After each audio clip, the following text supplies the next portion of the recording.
उत्तर प्रदेश के विभिन्न बोलियों को,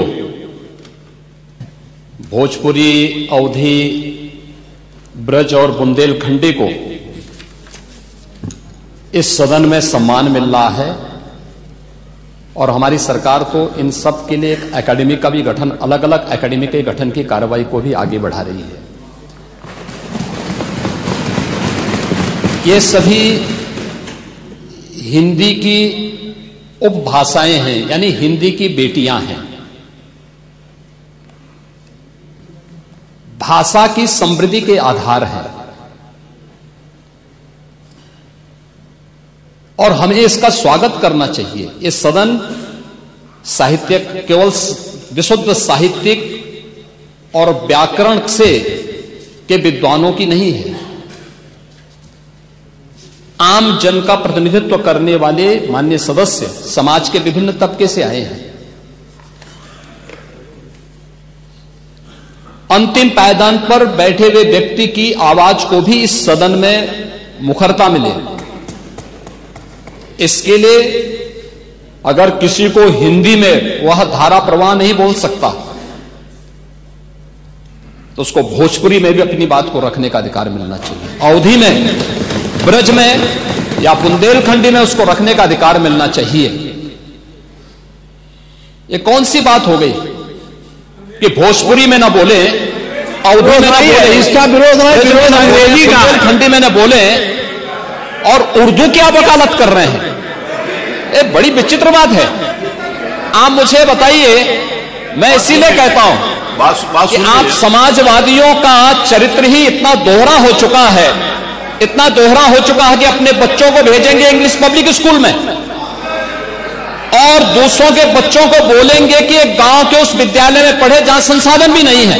ये दोहरा आचरण और जाकी रही भावना जैसी प्रभु मूर्ति देखी तिन तैसी, यह तो आचरण आप लोगों का है। इसीलिए आपने कल भी भोजपुरी का विरोध किया, अवधी का विरोध किया, बुंदेलखंडी का विरोध किया और आप लोग अपने दैनिक जागरण में, दैनिक जीवन में इस प्रकार के आचरण के आदी हो चुके हैं। और इसलिए अध्यक्ष जी, इसका अभिनंदन हम लोग करते हैं और इन बोलियों को सम्मान मिलना चाहिए। इनके संरक्षण के लिए ही हमारी सरकार भोजपुरी एकेडमी का गठन कर रही है, अवधी एकेडमी का गठन कर रही है संत तुलसीदास जी के नाम पर। इसी के आधार पर ब्रज भाषा इतनी समृद्ध भाषा है। सूरदास जी ने अपनी सभी रचनाएं उसी भाषा में दी हैं। संत तुलसीदास जी ने अपनी कालजयी रचना रामचरितमानस, जो इस सदन में ही नहीं, उत्तर भारत के अंदर और भारत से प्रवासी हुए जितने भी ऐसे लोग हैं जो मॉरिशस में या दुनिया के फिजी में या दुनिया के किसी देश में गए, उनके संकट काल में रामचरितमानस ही तुलसीदास जी का अवधी भाषा में रचा गया रामचरितमानस ही उनका सहारा बना था। और आज जब उसको सम्मान मिल रहा है तो आप उसका विरोध कर रहे हैं। बड़ी विचित्र सी स्थिति है। आप हर अच्छे कार्य का समाज, आज के यही ढोंग है आप लोगों का, यही ढोंग है। हर अच्छे कार्य का आप विरोध करेंगे, हर अच्छे कार्य का आप विरोध करेंगे।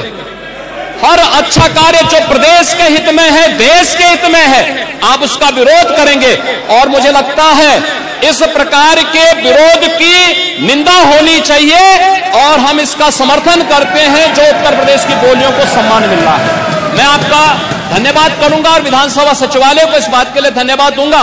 कल हम लोगों ने यहां पे इसका शुभारंभ किया, समाजवादी पार्टी ने उसका विरोध किया है और मुझे लगता है कि प्रोसीडिंग का हिस्सा होना चाहिए। इनको समाज के सामने एक्सपोज करना चाहिए। अपने बच्चों को ये लोग पढ़ाएंगे इंग्लिश स्कूलों में और दूसरे के बच्चे के लिए अगर वो सुविधा सरकार देना चाहते हो, कहते नहीं उर्दू पढ़ाओ इसको, यानी उसको मौलवी बनाना चाहते हैं, कठपुल्ला पर की ओर इसको ले जाना चाहते हैं। ये नहीं चल सकता है।